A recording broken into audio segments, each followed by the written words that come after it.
Maka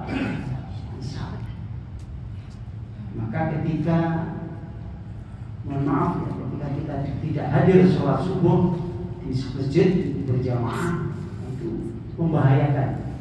Ya, jangan-jangan ada indikasi ke arah sana. Ya. Terus wala yadhkurunallaha illa qalila, dan mereka tidak zikir, tidak ingat kepada Allah kecuali sedikit. Itu dalam kalau hadisnya yang sangat kita hafal, ayatul munafiqin tsalatsun, gitu ya. Tanda-tanda orang munafik itu 3, idza hadatsa kadzdzaba, kalau bicara bohong, wa idza ahda akhlafa, ketika berjanji ingkar, ketika dipercaya, wa idza tumina khana, dipercayakan. Satu lagi dalam hadis yang lain, ketika berbantah, ketika bertengkar, berargumen, tidak mau dikalahkan. Jalur benar di ini di dalam hadis, ketika 4 itu, ciri 4 itu ada pada diri seseorang, Islam, mengaku Islam, karena orang munafik orang Islam, maka itu orang munafik fake nemen. Jadi bahasa kalau wong Jawa ngarani apa jenenge, pokoknya nemen lah, geledekan wis pol. Mari, jadi Bapak Ibu sekalian, sekali lagi kita berusaha untuk hadir sholat subuh berjamaah. Sehingga pernah saya sampaikan, menurut Buya Hamka, kalau ingin melihat orang beriman, lihat pada saat sholat subuh berjamaah di masjid, itu orang beriman. Zahirnya, tapi kalau melihat orang Islam, lihat sholat Idul Fitri dan Idul Adha, buahnya itu orang Islam. Orang yang beriman sedikit. Salat subuh. Salawat dan salam semoga tetap tercurahkan dan dilimpahkan kepada Nabi Muhammad SAW. Bapak Ibu sekalian, kenapa kita harus ngaji? Kenapa kita harus mendengarkan ayat-ayat Allah dibacakan oleh para ustaz, para kiai, para guru-guru kita, para ulama? Ya karena memang salah satu fungsi Al-Quran diturunkan oleh Allah kepada manusia ini adalah wa nunazzilu minal Qur'ani ma huwa syifaa wa rahmatul lil mu'minin. Dan tidaklah kami turunkan Al-Quran itu kecuali dia itu sebagai obat dan rahmat, merupakan rahmat dari Allah bagi orang-orang yang beriman. Artinya, saya masuk materi sebagai pembukaan nasihat awal, bahwa kita ya, siapapun kita, apapun kita, sealim apapun, seiman apapun, pasti kita ini manusia bukan malaikat ya. Pasti ada khilaf, pasti ada salah. Hati kita ini pasti ada penyakitnya, pasti. Ibarat hati kita ini ada kotorannya, sengaja atau tidak, kita sadar atau tidak, kita ini banyak berbuat dosa kepada Allah. Ya, maka kita bersyukur kepada Allah kalau hari ini kita masih bisa bernafas, kalau hari ini kita berikan kesempatan kepada. Jangan kita merasa wah saya nggak punya dosa. Kenapa? Saya habis pulang dari umroh, bersih dosa dari. Jangan ya. Wala tuzakku anfusakum. Jangan kalian ya. Orang yang merasa dirinya bersih, orang yang merasa dirinya suci, maka dia tidak akan pernah mohon ampun kepada Allah. Dia merasa dirinya hebat dan kemudian pada saatnya dia akan merasa sombong baik di hadapan Allah, apalagi di hadapan manusia, sehingga dia akan meremehkan amalan-amalan. Jadi Al-Quran itu obat. Artinya Bapak Ibu sekalian, kalau kita contohkan, kalau saya contohkan, kalau kita sakit fisik kita, ya sakit panas, pilek, batuk, apapun sakitnya, diabetes apapun, kita kan sakit ya, kita kan harus berobat kalau kita ingin sembuh. Dan ikhtiar itu wajib. Yang menyembuhkan penyakit itu Allah Subhanahu wa Ta'ala. Ikhtiar itu wajib, berobat ke dokter. Ya, ke ahlinya. Tetapi ketika orang itu sakit kemudian tidak mau berobat, logikanya ya mati. Ini matematika. Orang sakit tidak berobat harus mati. Nah, kita Bapak Ibu sekalian, orang Islam yang mengaku beriman kepada Allah, kita sadar bahwa kita ini ada penyakitnya. Hati kita ini berpenyakit. Sedikit atau banyak, yakin atau tidak, jangan pernah kita merasa tidak ada penyakitnya. Penyakitan. Cuma orang-orang yang beriman ini ketika dia merasa dirinya berpenyakit hatinya, ada penyakitnya, ada kotorannya, dia sadar. Maka kemudian ayat tadi, maka saya harus hadir ke masjid, saya harus hadir ke majelis taklim untuk berobat. Jadi kalau kita menghadiri majelis taklim itu artinya apa? Kita mengobati hati kita, Pak. Hati kita yang kadang-kadang ada sifat sombong, ada sifat hasud, ada sifat suka mencela orang, kesyirikan, dan seterusnya, suudzon dan seterusnya banyak. Kita sadar artinya kita berobat, kita datang ke majelis taklim supaya apa? Supaya kemudian kita mendengar ayat-ayat Allah dibacakan dan dari sana kita sadar, masya Allah, salah saya. Ketika sudah agak menggok miring-miring sedikit, kembali lurus lagi, masya Allah saya diingatkan. Cuma masalahnya, ya, kalau kita sakit Pak Bu, ya, hati kita, fisik kita sakit, kemudian minum obat, itu memang pahit. Ya, obat itu pahit. Tetapi kalau kita paksa minum, berdoa kepada Allah, insya Allah sembuh penyakit. Insya Allah. Sama. Kita datang ke majelis taklim seperti ini, kita ngaji, kadang-kadang juga pahit. Kita mendengarkan ayat ini, tidak enak kadang-kadang, tidak cocok dengan hati kita, tidak cocok dengan hawa nafsu kita. Dan itu sering. Apalagi ada ustadz yang keras, keren, dan saya pernah punya guru seperti beliau, pernah. Saya waktu masih aktif di militer, masih aktif, saya ngaji di depan sendiri, ya, mohon maaf ya, itu saya diduduk, nama itu koyo asu, digitukan saya. Ya. Wah, itu kalau saya tidak sabar, langsung pulang saya.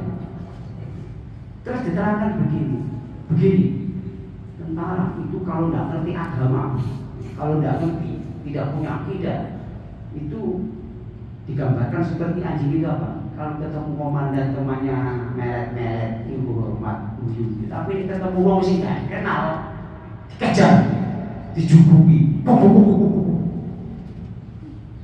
digambarkan seperti itu. Diterangkan. Ini tak pikir-pikir, ini benar ya. Benar. Artinya apa? Kadang-kadang juga emosi mendengarkan seseorang ustaz, kiai, ulama menyampaikan gak cocok, ya. Tidak senang. Apa tadi? Misalkan kita biasa, ya, kita biasa melakukan sesuatu maksiat, tapi tidak terasa. Ya, apa tadi? Mohon maaf, jangan ibu-ibu pakai jilbab, jilbaban tidak sakit. Tahu ada ustaz menerangkan ya, jilbab itu begini loh. Kan tidak cocok loh. Aku biasa kok ini kok. Ya tadi ini panjenengan gak sabar, ini gak terkomis. Tidak datang. Ya. Jadi makanya Rasul mengingatkan kepada kita, la yu'minu ahadukum, tidak beriman kalian. Salah satu di antara kalian hatta hawahu ittaba'an lima jitu bihi. Sehingga hawa nafsu kita ini mau tunjuk kepada Al-Quran. Maka banyak Bapak Ibu sekalian, mohon maaf, ketika orang ngaji seperti ini, ya, dimanapun, di masjid manapun, di tempat manapun, di majelis taklim manapun, begitu diterangkan terus asalnya banyak, terus berkurang. Soalnya mangkel artinya. Makanya kita nggak usah mangkelan. Wong itu nek mangkelan, emosian, ngamuan, muring-muringan itu gampang stroke. Secara menurut penelitian orang stroke itu kan ya, sarafnya putus itu karena marah. emosian, mangkelan, muring-muringan. Jadi begitu marah itu sarafnya di sini tegang, keras. Kalau tidak terkendali, apalagi tensinya tinggi, itu bisa putus. Kalau putus sudah plek. Kalau sudah stroke, Pak, Bu, kamu tidak ada artinya harta yang banyak, istri cantik, suami yang ganteng. Kalau artinya stroke kok. Nah, itu apa artinya? Maka Islam ini, masya Allah. Ya. Saya ingin menekankan di sini artinya apa? Artinya kita sabar ketika kita mendengarkan pengajian. Ya, sehingga Rasul membagi menjadi 3 ya, sudah pernah saya sampaikan. Niatnya ikhlas karena Allah, berusaha bersungguh-sungguh mendengarkan, ya, antusias bahkan di depan. Nurul teman, orang seperti ini Allah akan turunkan rahmat. Ya. Yang kedua, ragu-ragu. Allah juga ragu-ragu kepada orang itu. Artinya Allah tidak akan menurunkan rahmat. Yang ketiga ini yang bahaya. Yang ketiga adalah ketika orang itu marah, mangkel, tidak senang ketika Al-Quran disampaikan, maka Allah juga akan marah kepada dia. Ya, maka Bapak Ibu sekalian, kita ini sudah semakin tua, umur kita semakin bertambah. Ya, saya lihat yang hadir ini hampir rata-rata sudah di atas 50 tahun. Ya, terus mau kemana? Alladzina amanu sabiru wa sabiru wa rabitu wattaqullaha la'allakum tuflihun. Wahai orang-orang yang beriman, sabarlah kalian. Hidup ini kita disuruh sabar oleh Allah Ta'ala. Bahasa Jawa, kalau kita tidak sabar, ya, kalau kita boleh protes kepada Allah, boleh berargumen kepada Allah Ta'ala, ya Allah, tidak kuat saya, ya Allah, tidak kuat. Dengan situasi ekonomi, dengan mungkin diuji sakit dan semuanya, dengan menghadapi ujian-ujian yang lain. Kalau kita protes, kalau kita berargumen kepada Allah, tidak sabar, ya Allah, berat ya Allah. Ya. Apa kata orang Jawa? Wista, kuat-kuat, no, sabar, no, sebentar saja. Kita itu cuma sebentar, tidak lama kita akan dipanggil oleh Allah, dan pada saat itu sudah selesai. Bapak Ibu sekalian, kaitannya pagi ini kita akan sedikit mengupas masalah bagaimana perjalanan Nabiullah Ibrahim alaihissalam yang sebentar lagi kita akan masuk bulan Dzulhijjah. Ini penting. Ya, saya kira momen ini perlu saya sampaikan di berbagai tempat juga karena mengingatkan kepada kita semua bahwa ada 2 peristiwa besar di bulan Dzulhijjah. Ya. Yang pertama masalah Idul Kurban, yang kedua masalah haji. Dan dua-duanya ini adalah peristiwa, dua-dua ini adalah napatilas atau perjalanan yang dilakukan oleh Nabiullah Ibrahim sebagai hamba Allah, sebagai Khalilullah, kekasih Allah. Jadi kalau boleh ya, orang bangga, kalau boleh orang itu merasa dirinya hebat, itu tidak ada manusia kecuali Nabiullah Ibrahim, orang yang paling hebat, orang yang paling bangga kepada dirinya. Tapi tidak. Kenapa? Bagaimana? Ya, bagaimana tidak? Ya, 2 peristiwa masalah haji dan masalah pengorban, penyembelihan binatang korban itu kan atas peristiwa Nabiullah Ibrahim, ya, dan Ismail. Seperti satu ayat yang dikatakan di dalam satu surat oleh Allah Subhanahu wa taala, ya. Wa idh yarfa'u Ibrahim qawa'ida minal baiti wa Ismail, ya, Rabbana taqabbal minna innaka antas samiul alim. Jadi ingatlah ketika Nabiullah Ibrahim membangun pondasi Ka'bah. Ka'bah sudah ada, tetapi kemudian diperbaiki dan itu diperintah oleh Allah.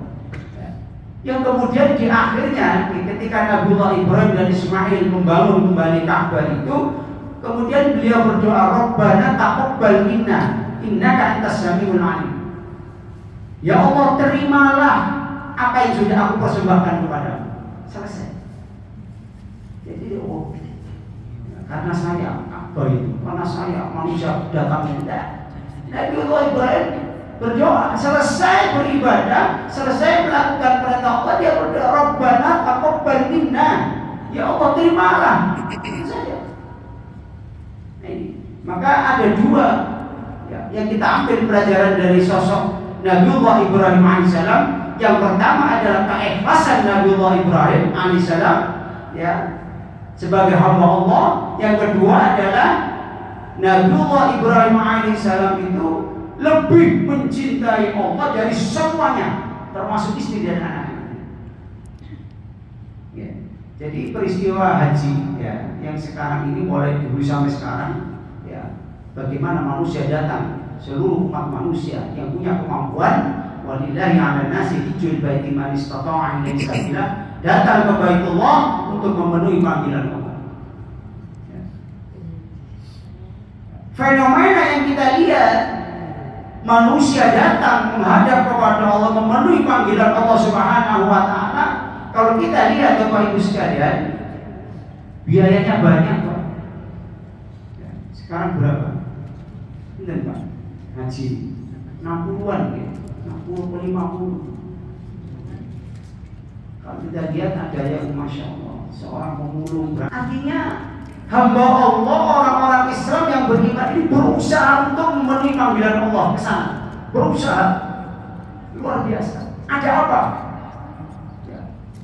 Terus yang kedua, ya, di sana di Baitullah sana itu, ketika kita lihat nanti bulan Dzulhijjah itu, ya, mereka datang dari berbagai penjuru dunia, jumlahnya jutaan manusia.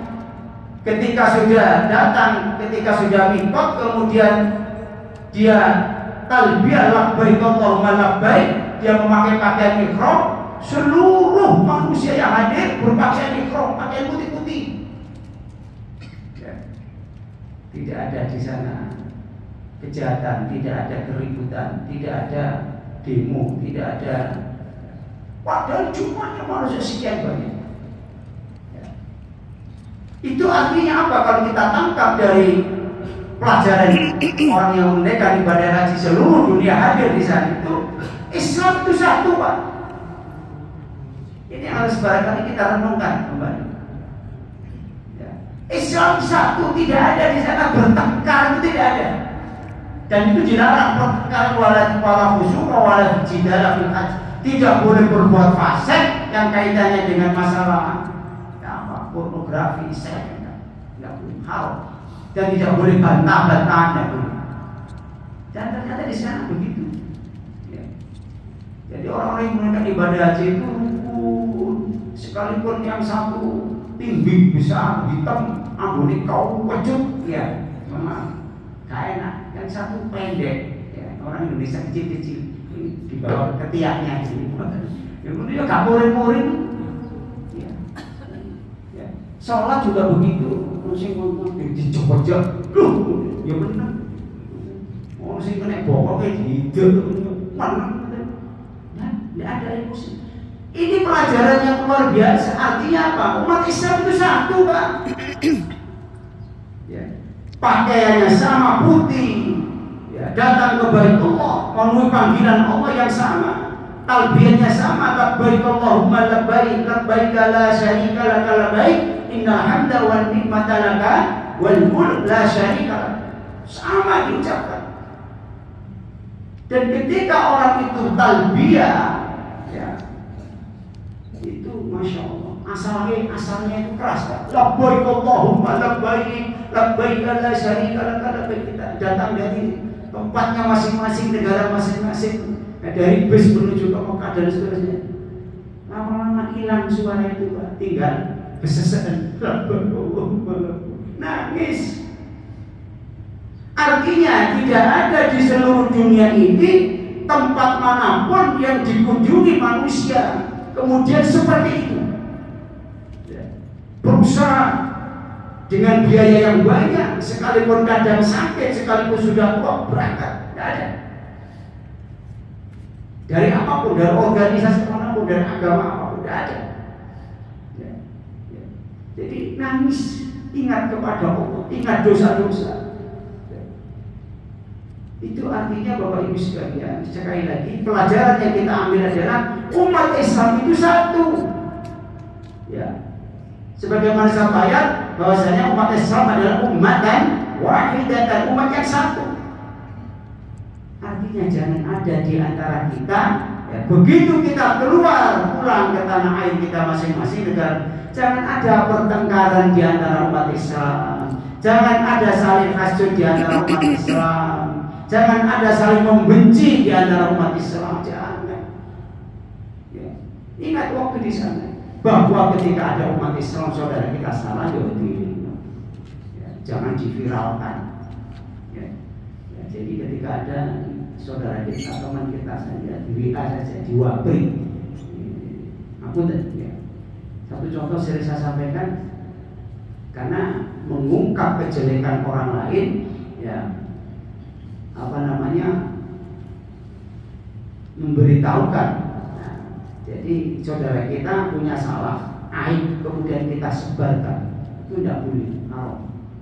Ya. Dan sering ya pernah saya ada teman, ya teman ini gonceng perempuan, gonceng. Nah, kemudian di satu tempat dilihat temannya, loh, kok gonceng arek wedok, padahal itu bojone. Nah, itu kan kita masih baru dugaan, ya. Kita melihat bukan istrinya. Kalau kita melihat seperti itu, kalau kita itu teman kita, kalau kita punya nomor HP-nya, dia ditanya, aku udah awak tuh. Mengarap lawan-lawan, gonceng arek wedok, sopo? Anakku sing nomor 1, mari teko Papua pulang. Ya, ternyata anaknya kan. Ada yang begitu melihat gonceng perempuan langsung diviralkan. Wih, simpang gonceng arek wedok, beda aneh. Tersebar, terjadilah atau kalau mungkin dia ini betul-betul bukan istrinya, bukan anaknya, bukan saudaranya dan seterusnya, ya begitu ditanya siapa nih? Oh, memang mau seorang anak ini. Masya Allah. Jangan ada pertengkaran, jangan ada kemudian sesama muslim tidak saling membantu seperti yang terjadi saudara kita di Palestina. Ya. Ada orang Islam yang mengatakan, wah sudah usah. Suruh pindah saja, ya, atau itu bantuan yang dikirim ke Palestina itu dipek, dipotong-potong, dibawa apa? Kita membantu saudara kita sudah kita bantu. Ya, itu bukan golongan saya, golongan apa? Maka Rasul mengingatkan, la yu'minu ahadukum, tidak beriman salah satu di antara kalian, ya. Hatta yuhibba li akhihi ma yuhibbu li nafsi, sehingga kamu mencintai saudaramu sebagaimana kamu mencintai dirimu sendiri. Ya. Oleh orang-orang kafir, orang-orang Yahudi, orang-orang Israel itu, orang kafir saja, ya orang-orang Israel saja mereka membela orang Palestina, dibela bukan karena masalah, karena manusia, dia itu manusia mereka itu. Ini ada orang Islam kok malah bela mau Israel. No. Ya, ini satu pelajaran. Yang kedua, tanggal 9 Dzulhijjah pada saat wukuf di Arafah, kondisinya panas, hampir rata-rata. Di atas tidak ada tenda, tidak. Mereka berada di satu tempat padang yang luas, ya. Ada yang di perbukitan, ada yang di bawah, semuanya langsung matahari. Itu satu gambaran kalau kita kemudian mau merenung, mau berpikir Bapak Ibu sekalian, itu sebuah gambaran nanti di padang mahsyar seperti itu. Ya tidak seperti itu, cuma sebagai gambaran. Manusia akan dikumpulkan oleh Allah Subhanahu wa taala, tapi tidak ada apa, tidak ada tempat berteduh, sama semuanya. Tidak pejabat, tidak konglomerat, tidak orang melarat, sama. Sama. Panas, tetapi beda kalau di padang mahsyar nanti, ya, di dalam satu riwayat Rasul mengatakan bahwa manusia akan kumpulkan di satu tempat namanya padang mahsyar. Bumi yang dibikin itu bukan ini, tapi dari baja putih yang panas, mengerikan. Matahari akan dimunculkan lagi oleh Allah Subhanahu wa taala, ya. Tapi ada satu riwayat jaraknya cuma 1 mil, Pak. Dapat kita bayangkan panasnya kayak apa, sehingga manusia akan mandi peluh. Ada yang sampai ke kakinya, keringetnya sampai tenggelam sesuai dengan amalannya masing-masing ketika hidup ini. Dan kemudian dihisap satu persatu, ditanya. Ya, jadi ada 2 gambar ini. Oh, koyok ini rasa nih. Ya, dan biong besok. Ya, jadi Bapak Ibu sekalian, ya, setiap apa yang kita rasakan, kita alami dimanapun kita berada, banyak pelajaran yang kita ambil dari sana, banyak, termasuk masalah haji. Ya. Kalau kita kembali kepada masalah haji, ya, di dalam suatu ayat Allah menyatakan Inna Safa wal Marwata min sya'airillah. Dari Safa ke Marwah itu adalah merupakan syiar-syiar agama Allah. Artinya haji itu adalah syiar. Ya. Cuma saya ingatkan Bapak Ibu sekalian, ya, mencari haji yang mabrur itu susah. Memang gampang, Ustaz kalau dari haji mabrur, ya, ada salah satu syarat, ya, ketika kita berangkat haji kemudian umroh haji, kita tidak memakai uang yang halal, kita digunakan uang haram, ya, hasil korupsi dia mau haji, ya, hasil menipu buat haji, hasil riba buat haji atau umroh. Ketika orang yang demikian, naudzubillah min, itu ketika talbiyah labbaik Allahumma labbaik, tapi biaya haji dari barang haram, itu Allah menjawab di hati ini, kata Nabi. Ketika dia mengatakan labbaik Allahumma labbaik, ya Allah aku penuhi panggilanmu ya Allah, apa kata Allah? La labbaik wa la sa'daik, wis labbaik labbaik. Ini kok kamu kayak mau haji. Ya, kadang-kadang kan begini, korupsi baru mau haji. Mulai api, Allah tahu. Ya. Jadi Safa dan Marwah itu haji, ya, adalah syiar-syiar agama Allah Taala. Kisahnya, masya Allah. Ketika Nabiullah Ibrahim, ya, dipanggil oleh Allah dalam rangka menerima wahyu, Hajar dan Ismail waktu itu masih kecil ditinggal, dipanggil kita. Yuk ini tak tinggal. Sama sekali, ya, dikisahkan di dalam Al-Quran itu diceritakan oleh Allah, Hajar dan Ismail saat itu tidak dibekali dan ditinggali apapun oleh Ibrahim, oleh bapaknya Nabiullah Ibrahim. Ya. Kita bisa sampaikan cintanya kepada Allah melebihi daripada semuanya. Ditinggal geledak, orang Jawa bilang ditinggal geledak, bojo anak ditinggal. Sampai Hajar itu mengatakan kepada suaminya Ibrahim, wahai suamiku, apakah engkau meninggalkan kami ini atas perintah Allah? Dipanggil, iya, saya dipanggil oleh Allah untuk menghadap, untuk menerima waktu. Apa kata Hajar? Kalau itu memang panggilan Allah, berangkat, tinggalkan kami, saya insya Allah akan bertanggung jawab kepada anak kita. Istri yang hebat, ketika ditinggal suaminya berjuang, maka dia bertanggung jawab, ya, berusaha untuk merawat anaknya dan yang lain. Artinya apa, Bapak Ibu sekalian? Artinya bahwa di sini ujian yang sangat berat. Bagaimana tidak? Oh, gak ditinggali apa-apa. Ini orang tua macam apa? Kan begitu. Tapi ini panggilan Allah. Dan yakin, Ibrahim yakin, termasuk kita sebagai orang beriman itu sangat yakin. Ketika kita mau memenuhi panggilan Allah Ta'ala, ketika kita mengutamakan panggilan Allah, pasti keluarga kita akan diurus oleh Allah. Nah, itu kemudian ketika Ismail sudah menjerit kelaparan, kehausan, Hajar lari dari Safa ke Marwah, Safa juga. Akhirnya disitulah kemudian Allah keluarkan, ya, Zam-Zam, sumber Zam-Zam di dekatnya Ismail. Dari situ maka kemudian berkembang. Kita lihat bagaimana dari awalnya dari sumber Zam-Zam sampai luar biasa Mekah dan sekitarnya. Dan Zam-Zam adalah obat, salah satu obat yang Rasulullah sampaikan. Ya. Jadi Bapak Ibu sekalian, ya, Ujian yang berat yang Allah berikan kepada Nabiullah Ibrahim, Ismail dan keluarganya itu tadi menghasilkan ya dampak yang luar biasa.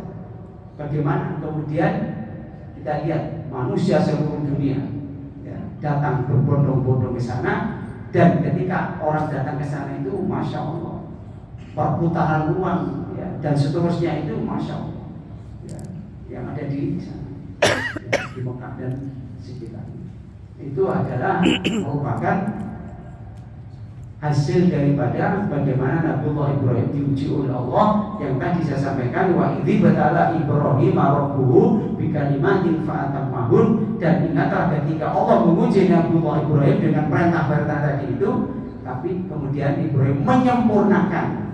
Maka kemudian Allah menyatakan inni ja'iluka linnasi imama ya, karena Nabiullah Ibrahim lulus diuji oleh Allah Ta'ala.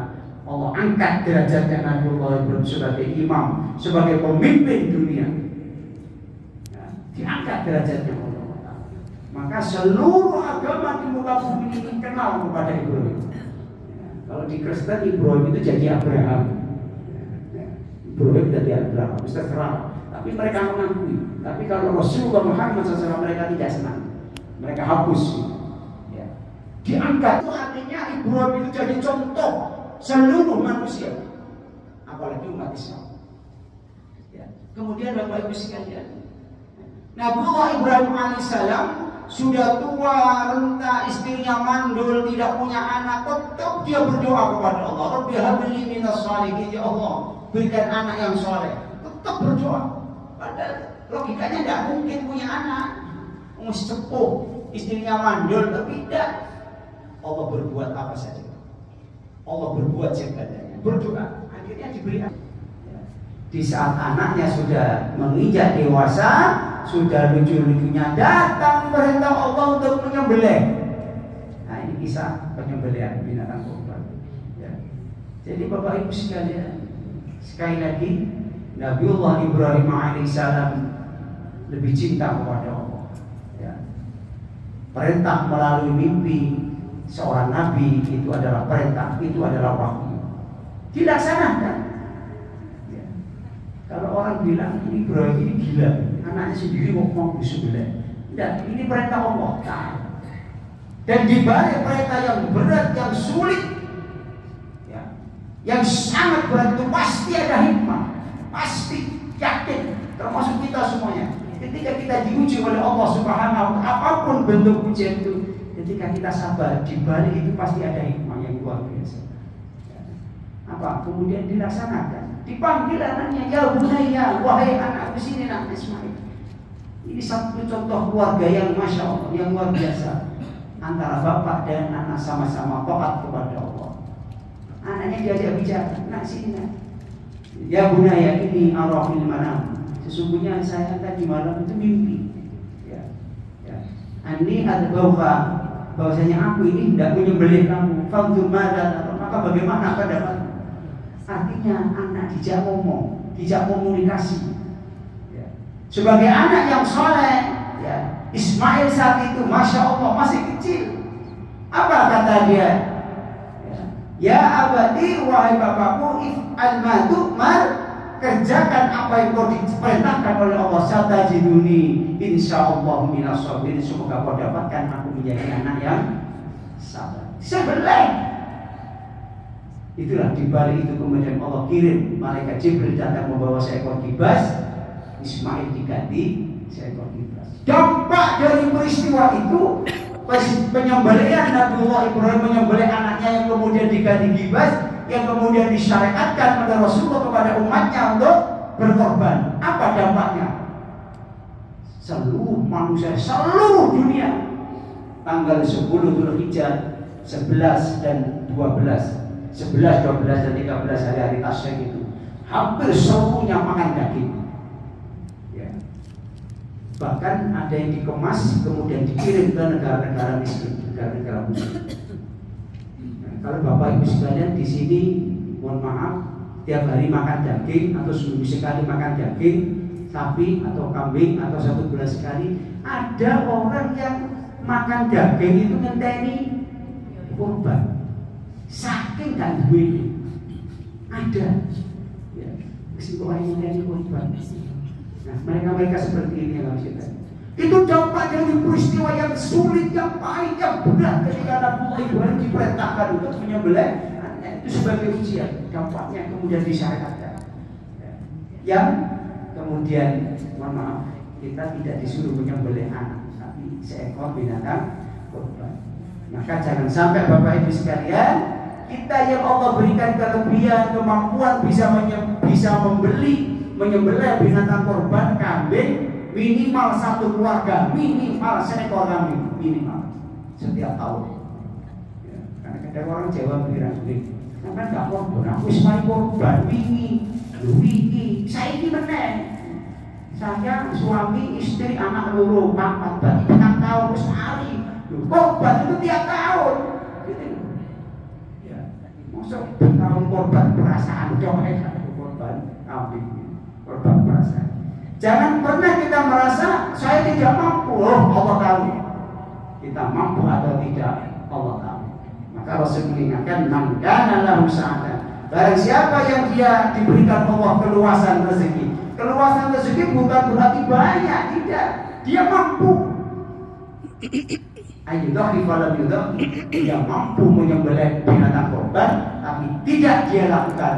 Kata Nabi Fala ya korbanna musalah minggato, jangan mendekat musalahkan. Rasul tidak senang kepada hamba, kepada umatnya yang dia kemudian mati nongkolnya gampang.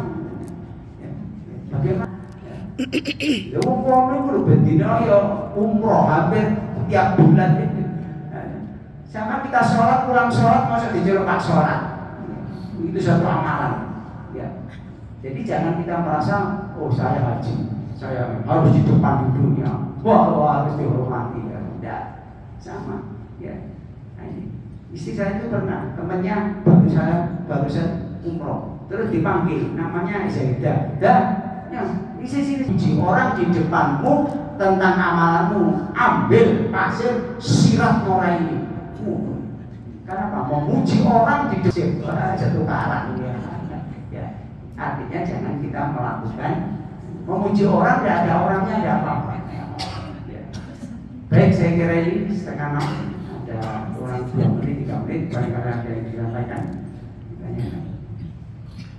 Dalam situasi kondisi apapun kita harus tetap dalam taat kepada Allah. Itu sabar. Sakit tetap taat, sehat tetap sholat, sakit ya tetap infak, tetap sedekah. Bahkan di saat kita sakit itu malah kadang-kadang lebih dekat kepada Allah. Kalau kita sehat, kita biasa baca istighfar, astagfirullah, subhanallah. Tapi begitu sakit itu beda. Astagfirullah, ya Allah.